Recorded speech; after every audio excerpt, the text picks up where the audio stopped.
by a deadly nerve agent, Novichok, in 2020, Navalny was flown to Germany for treatment. Are you nervous? No, not at all. After he returned to Russia, Navalny was arrested, tried and imprisoned. He died in one of the country's harshest penal colonies. Putin is responsible. His wife, Yulia Navalnaya, believes he was murdered. Владимир Путин убил моего мужа Алексея Навального. Now, Navalny's memoir, Patriot, is being published. It includes never-before-seen prison diaries about his brutal treatment. It is so hot in my cell, you can hardly breathe. Everybody can see what a high price he was ready to pay. I meet Yulia Navalnaya to hear their story. A story about politics, freedom and love, her hopes and fears for her country, and whether she would stand as president of Russia. Well, Yulia, thank you very much for doing this interview. It is 8 months since your husband, Alexei Navalny, died in a Russian prison. It's been, I imagine, the most horrendous year, horrendous few years. And I want to ask first just how you are, how the children are, how you are coping with what's happened. Thank you for having me, first of all. As you understand, I am asked this question very often, but I never know how to answer still. I don't have the right answer. Everything has changed in my life. Everything has changed in our family life. Everything has changed in our children's life. I feel myself very busy. A lot of meetings, a lot of things about publishing the book, a lot of everything new in my life. Probably it helps me to be okay. I would call it okay. Of course, nothing will be the same that it was. Even last year, even while Alexei was in prison, I felt, all this connection at the time, and all these letters, very supporting letters. He was really not just a husband. He was the best friend. He was the best man I have ever met. And of course it's very difficult without him. And I think the biggest thing which I meet is that I want to share with him a lot of things which going on, and I know that there is no possibility to write him these letters. And Alexei died on February the 16th, 2024, in one of Russia's most brutal prisons in the Arctic Circle. And the Russian authorities, after your husband's death, said it did not have a criminal nature, as they put it. What do you believe happened to your husband?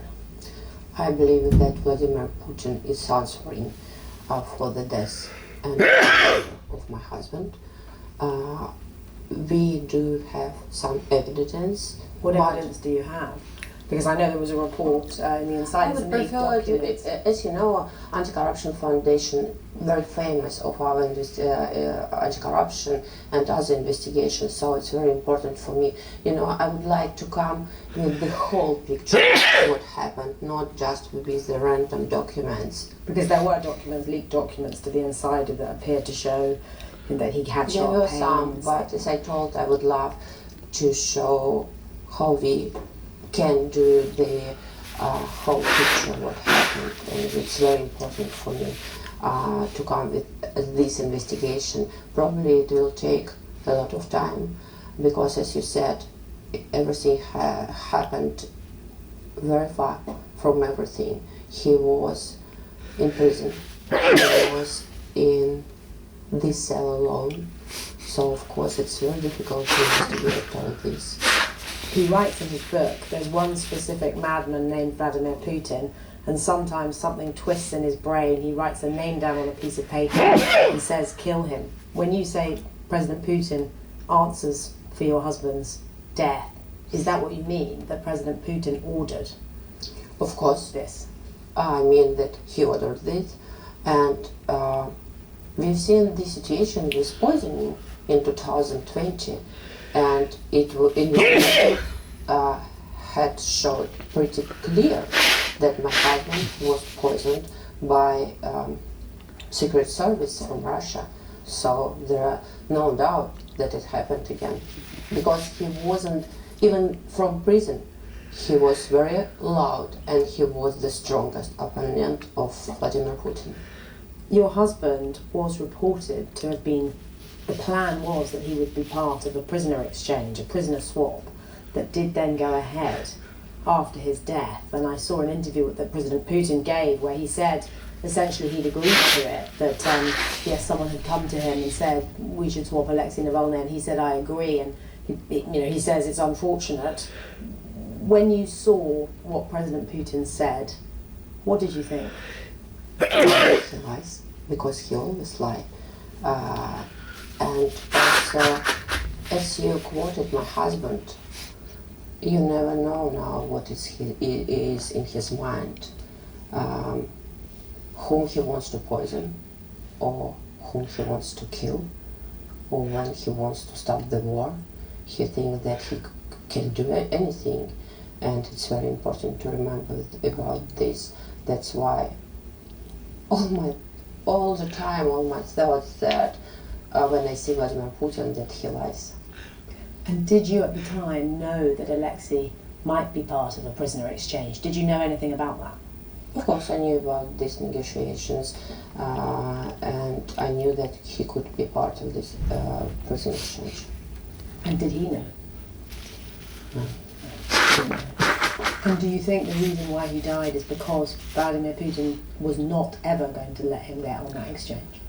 I think that it could be so.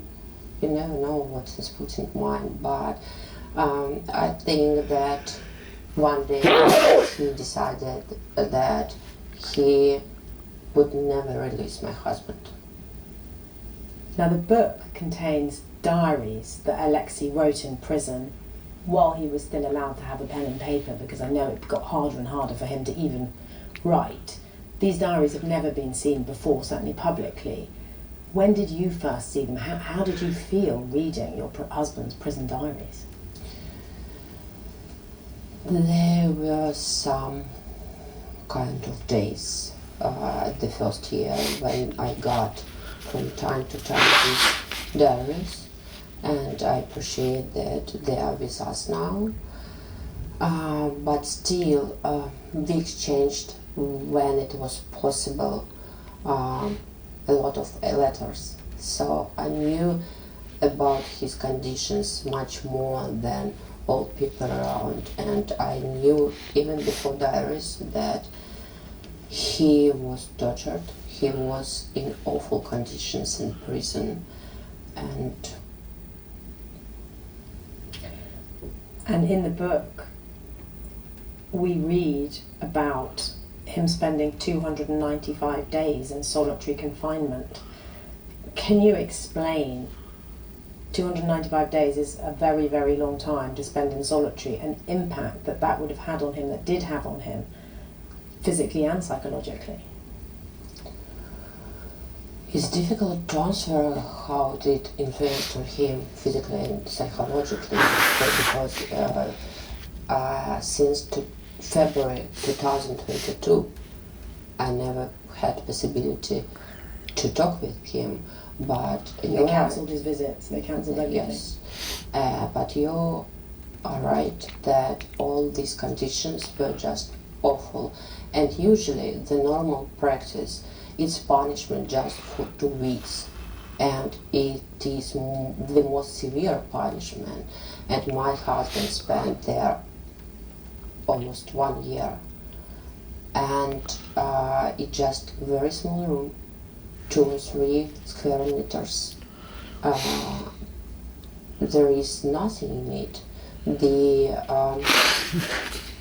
You are not able to use the bed during the day, so you're not able to lie.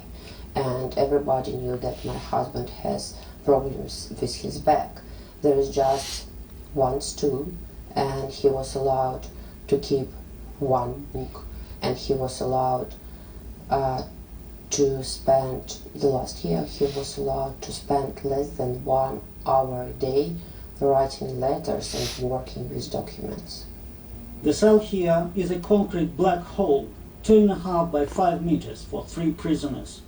It is so hot in my cell, you can hardly breathe. You feel like a fish tossed onto the shore, yearning for fresh air. Most often, though, it is like a cold, dank cellar. There is often a puddle of water on the floor. It is torturous to be kept here for long. It is invariably isolated, with loud music constantly playing. In theory, this is to prevent prisoners in different cells from being able to shout to each other. In practice, it is to drown out the screams of those being tortured. What's incredible in the book, in the excerpts, is how he manages to keep his humour. He really truly loved this regime and Vladimir Putin. That's why Vladimir Putin hated him so much. And he even manages to make jokes when he's writing the book about how it will sell more, sell better if he dies. If they whack me, my family will get the advance and royalties that I hope there will be. Let's face it, if a murky assassination attempt using a chemical weapon, followed by a tragic demise in prison, can't move a book, it is hard to imagine what would. The book's author has been murdered by a villainous president. What more could the marketing department ask for? I think it's his superpower to laugh at all these people, to laugh at the regime, to be stronger, even from prison, to be stronger than they are. And yet, he was clearly brutalised by a system, getting harsher and harsher. And do you worry that in the end, that system would have crushed him, or did crush him? I never worry about him. I'm absolutely confident that is the point why finally they decided to kill him, because they just realized that he will never give up. That's the reason they wanted to change him mentally. They wanted to beat him mentally again, keeping him almost 1 year in this solitary confinement, to show him that everybody forget about him, that he's alone. But he knew that a lot of people support him. If we go back in time a little bit, you mentioned it earlier, Alexci was poisoned with Novichok, a nerve agent, in Siberia back in 2020. I think actually that was the first time I was aware of you, that you were fighting the Russian authorities in that hospital. We saw you so strong, coming out to fight for him. Thank you. Мировому сообществу и ко всем, чтобы немедленно забрать Алексея, потому что в больнице в настоящий момент находится полиции и сотрудников правительства больше, чем врачей. He was eventually evacuated to a German hospital for treatment. And you decided, the pair of you, once he was better, the decision was to go back to Russia in January 2021. I know you've been asked this question many times, but you went back even though he knew the regime had already tried to kill him. Just explain why, to people watching. Why did he go back? It's not about we decided. It's about that you believe the person with whom you live so many years. You believe in this person. You believe in his beliefs. You know that he's doing the right things. And at that moment you just realize that there couldn't be any discussion. You just need to support him. I knew that he wants to come back to Russia. I knew that he wants to be with his supporters. I knew that he wanted to be an example for all these people that, with his courage, with his bravery. But I never asked him to stay. I understand that it sounds sometimes very strange because I'm his wife, but I knew this from the time when he was in hospital, then that he will come back.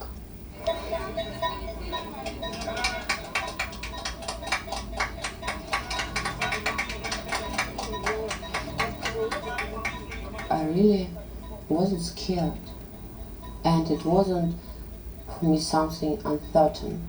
It was about for me about coming back home. Just talk to me about what you were thinking, what you were expecting. Are you just not allowing your brain to go to a place which says, we might land here, he may be arrested, and they may kill him because they've tried already? Are you not even letting your brain get there? I never let my brain think that he might be killed. Of course, I knew that possibility that he could be imprisoned in the airport or very soon. This possibility was rather high.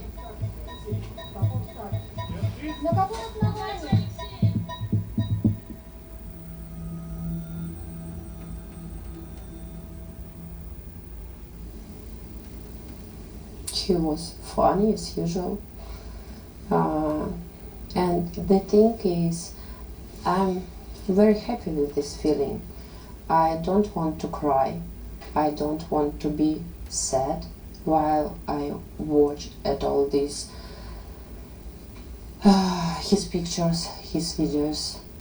If he smiles or jokes on this video, it makes me smile and joke. It's a good memory. I'm happy that he lived such a life, that he left a lot of such memories about him. What shines out for me from this book, one of the many things, is his love for you.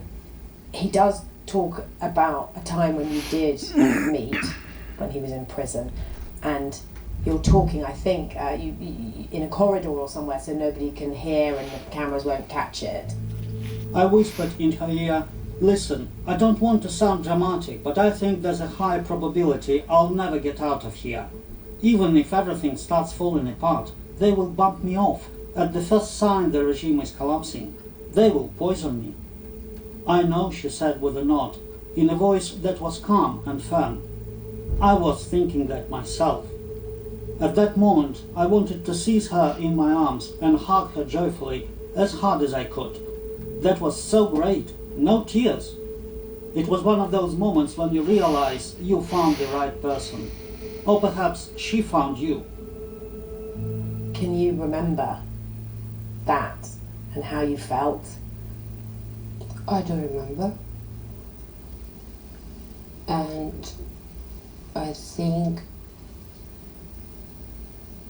the great thing is that he remembered about it. It wasn't difficult for me to say this to him. It wasn't like these words, they were not just supporting words. It was really like I felt, and he's imprisoned. And of course I thought that less at that time, more when they transfer him to this Arctic prison, that they might kill him, and they did it.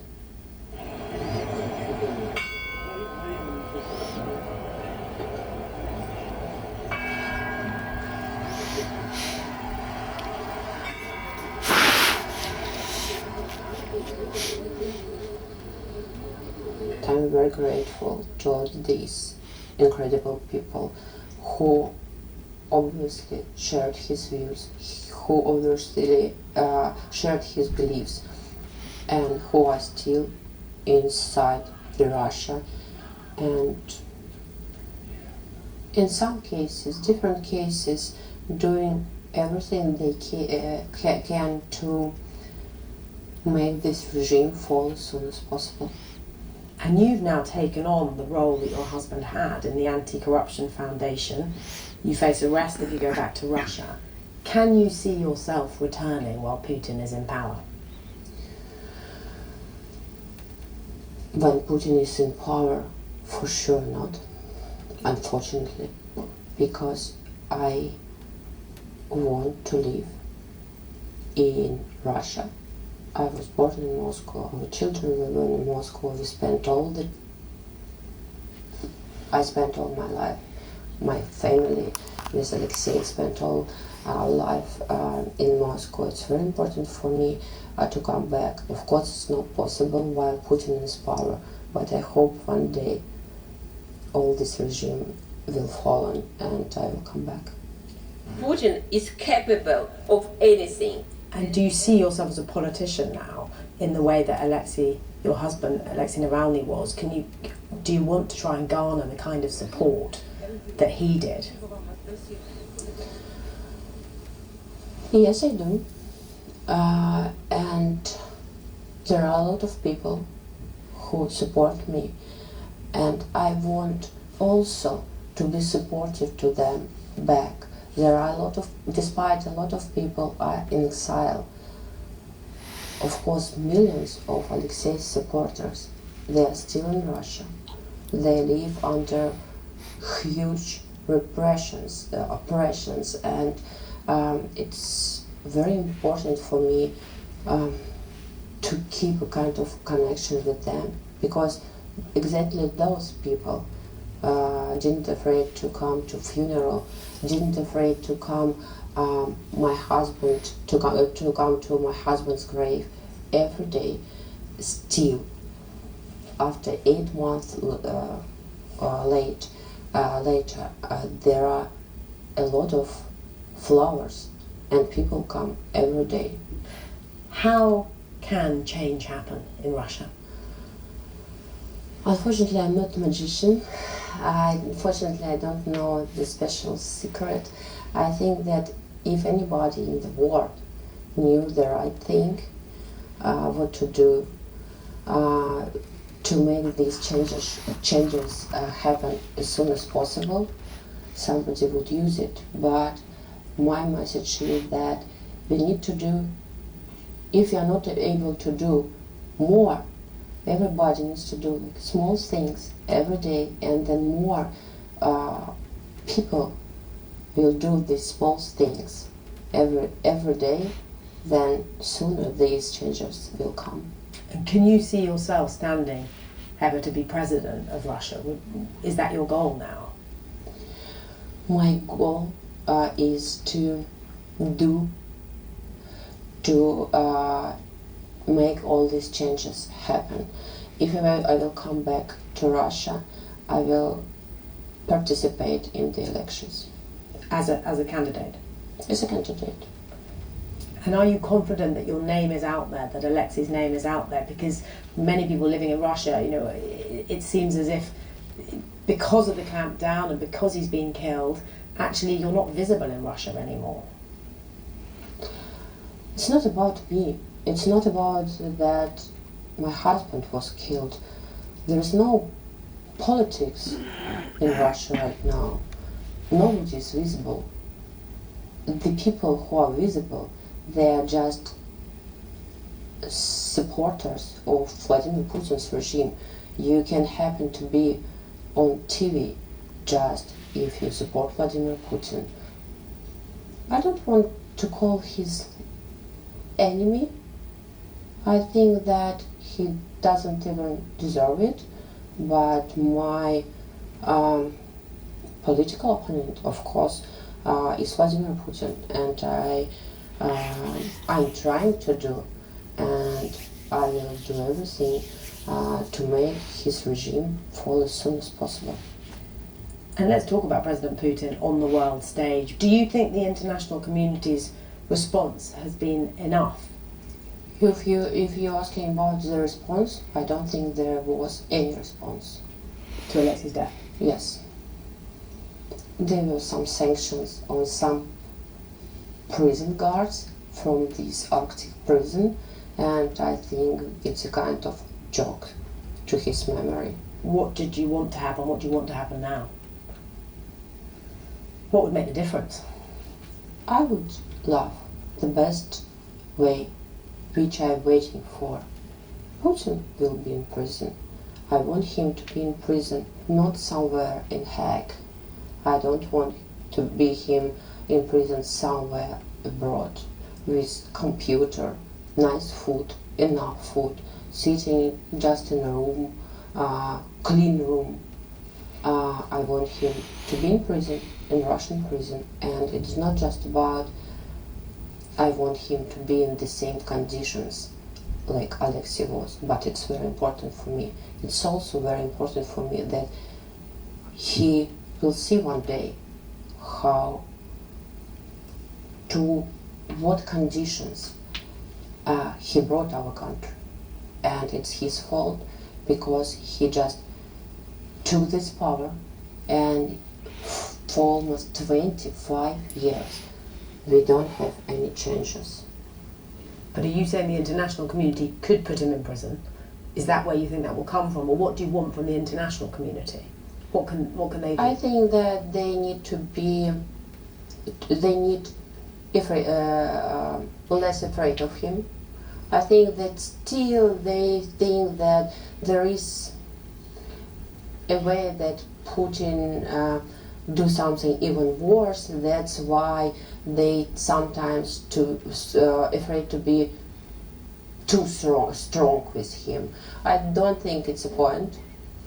If to speak about sanctions, they should be turned exactly to Putin and his inner circle and to the government which exists now and which helps Putin to help all this regime, which helps Putin to continue this war with Ukraine. In the documentary made about your husband, he was asked what his message to the Russian people would be if he was killed, and he says, not give up. Do you have a message for the Russian people? It's very difficult to find the other words which rather than Alexei said in the movie. Не сдавайтесь. Делайте каждый день что-то чтобы приблизить конец этого режима. Обязательно в один прекрасный день этот режим закончится. И наша страна станет свободной, демократической, нормальной и обязательно счастливой страной.